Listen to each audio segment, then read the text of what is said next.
What's up, everybody? What's up? Welcome back to Dollar Bin Dives. That's right. Hey, what was there a sale this weekend somewhere? We actually had 50-cent bin dives. That's right. Although they were actually 25 cents. That's right. That's right. I got 18 comic books. It's too late for you guys. Yeah. Well, no, it's all weekend. So if you happen to be in the Wake Forest area, where should you go to get a hold of some 25-cent bin dives? Pay for Life Comics. That's right. Who just turned how old? With Brandon, and he shaved his hair, so you may not recognize him from the videos where we've interviewed him before. He's going to look different. Yes. I didn't recognize him when he walked in. I was like, who's this guy? Who's this weirdo walking in with no hair? That's okay. At least you weren't like the one guy who asked to speak to the owner. He told the guy he was the owner, and the guy was like, no, not you. I want the other guy. No, I know the owner. I know the owner. He is the owner. Anyway. It is me. Play for Life Comics, Wake Forest. 5 years in Wake Forest. That's right. So today, we're going to be talking about Legion 89, issue 5. With this interesting cover. That's right. So, you've got, you want to talk about this cover? Yeah, I know you do. Sorry, I can't seem to eliminate the glare. So there are things we like about it. I love Dox's pose. I love the demonic duo down there at the bottom. I just think that's very clever. I don't like Lobo, though. Like, I love me some Kevin Maguire. He did a lot of covers on Justice League, and first year and a half, 2 years on this book as well. But I just don't like the way Lobo looks right here. The snarl is fine, I guess. Yeah, here's a contrast. This was last week's issue. Yep. It's so much better. We love that one. In fact, we actually saw an issue. Aping that, yeah. That was copying that one. J2, if you're interested. It's Son of the Juggernaut in the future kind of thing.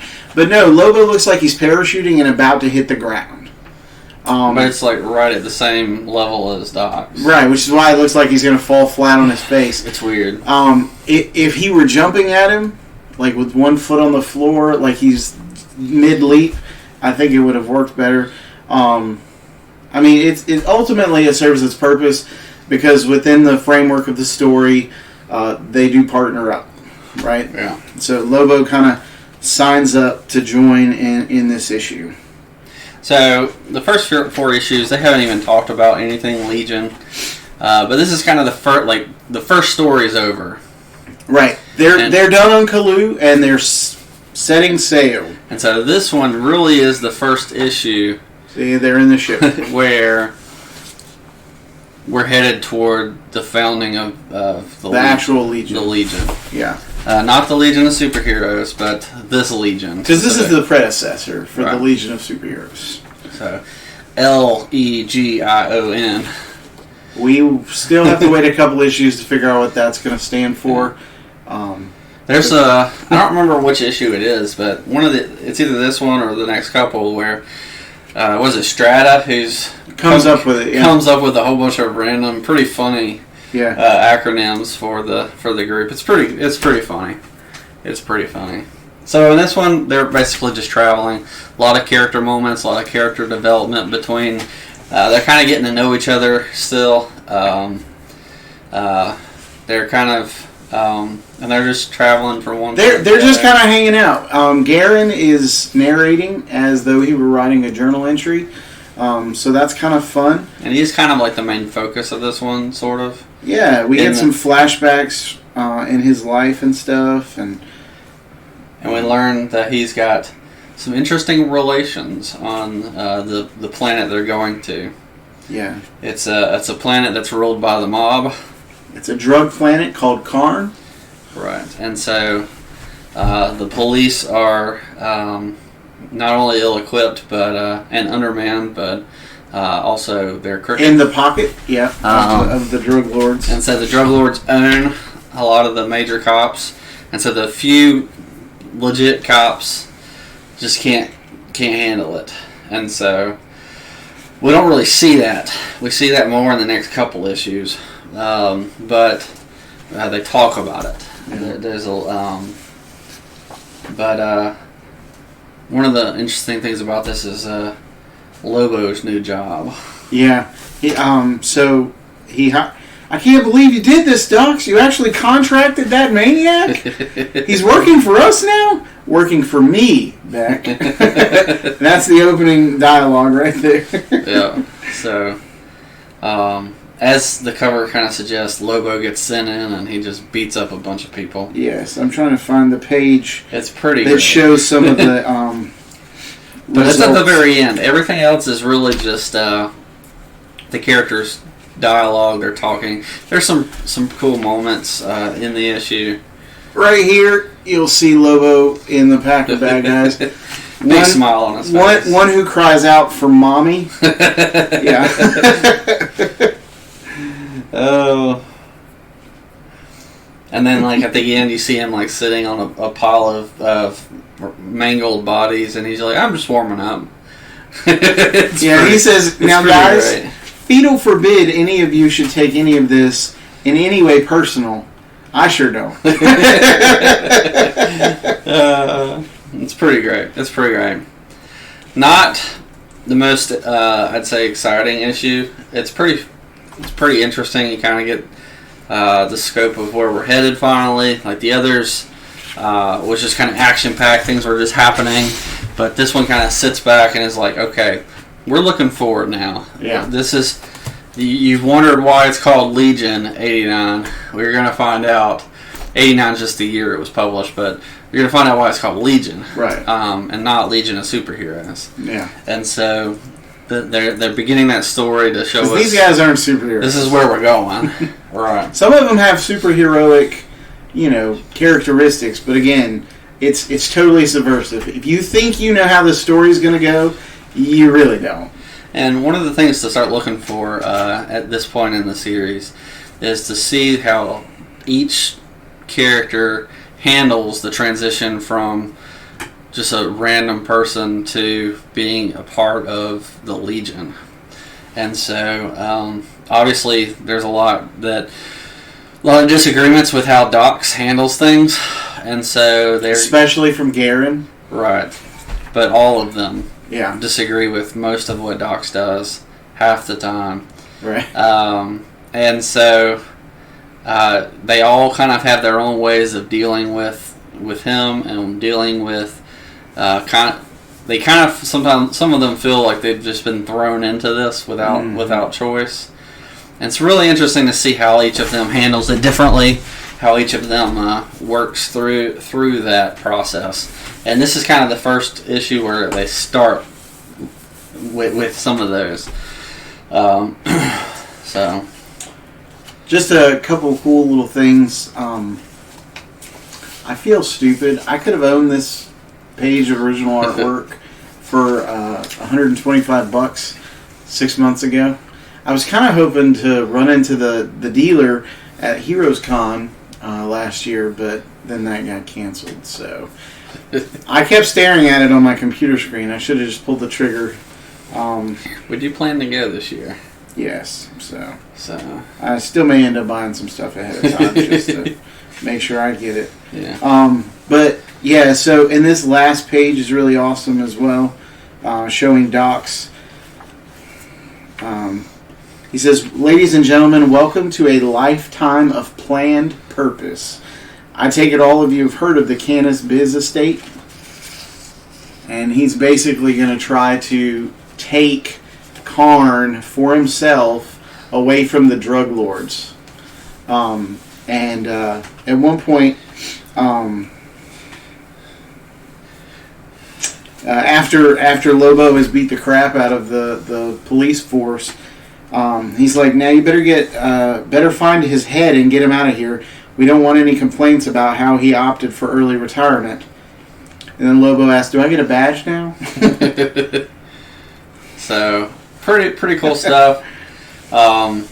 It's interesting because the way Docs handles this, he treats the crime lords like a crime lord, and he kind of sets up Legion kind of like a crime lord. As his own personal police force, like the police had been for the drug lords previously. But, I mean, you kind of think about it like, how different is this from the Green Lantern Corps? Now, obviously, the Green Lantern Corps has a lot more morals. Right. But it's interesting you mention those, because in the future, you get that crossover where Green Lantern shows up and they have those discussions and stuff. Yeah, because I think supposedly the Green Lantern Corps is gone right now. They're in a state of flux, yeah, because it's at the beginning. I don't really know what's going on in the Green Lantern Corps at this point, but he has the issues he hadn't read about. They mention it in this that they're gone, and so Doc's at least.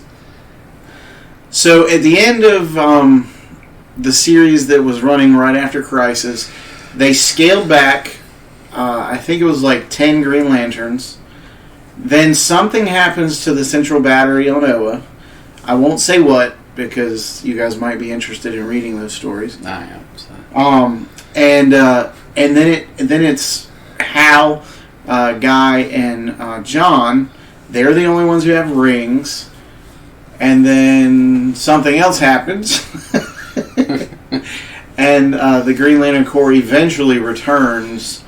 But yeah, so those are good issues. If you guys are interested, check those out. So Dox is thinking of filling the void. Yeah, he's going to fill the vacuum. And he's going to do it his own way. So, again, we've talked about how I think it's really interesting to see Dox grow through the series as why he's doing what he's doing.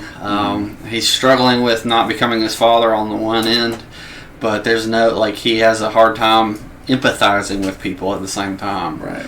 And so he tends to use people like tools without their permission. Very much so. That's a good, and has little to no sympathy with their life. Yeah.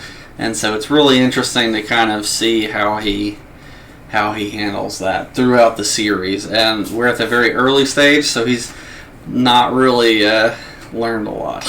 You're right. The Darlin obviously has taught him a good bit. But the training wheels are coming off before too long. Right. I won't say more than that, but it's really interesting. It's really interesting. Bonus material time. Yeah, bonus. Really neat Justice League advertisement in there with some of the main characters. Guy. A weird looking Martian Manhunter. Yeah, his brow's a little rounded. But yeah, the advertising some excellent issues. I'm reading through that too, and at least at the beginning, it's the same writers. Yeah.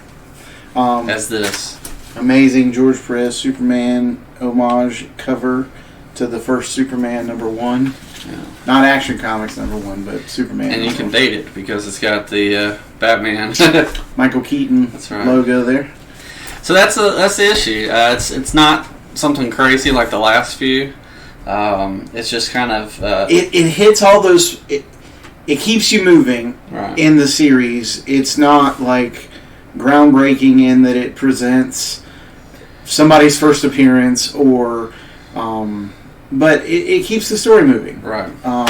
And that's the interesting. A lot of character development, a lot of plot development, and you kind of get to see where the series is going, a glimpse of where the series is going as a whole. So, not the most exciting, but it continues. It starts the new story for you. Yeah, and it gets the ball rolling in the right direction. I think it's a good episode or good issue. Yeah. So, obviously, it's really the only thing I didn't care for was Lobo's positioning here on the cover.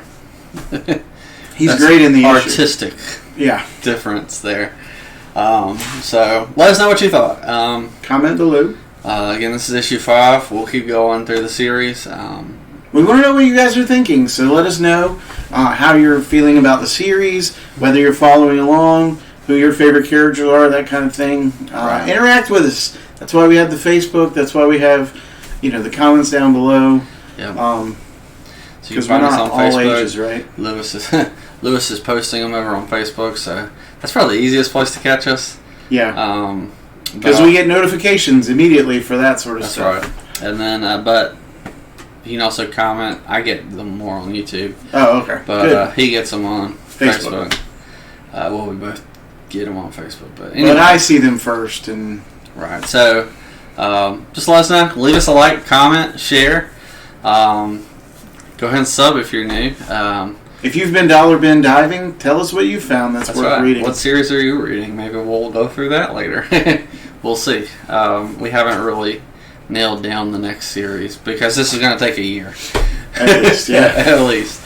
So, I mean, we'll probably crunch some together later. And we'll certainly be doing other videos. See. Like you've mentioned one about your dollar bin dives. That's right. That you found today. So I'll probably drop that this week as well. But anyways, we will catch you next week with issue 6. Peace.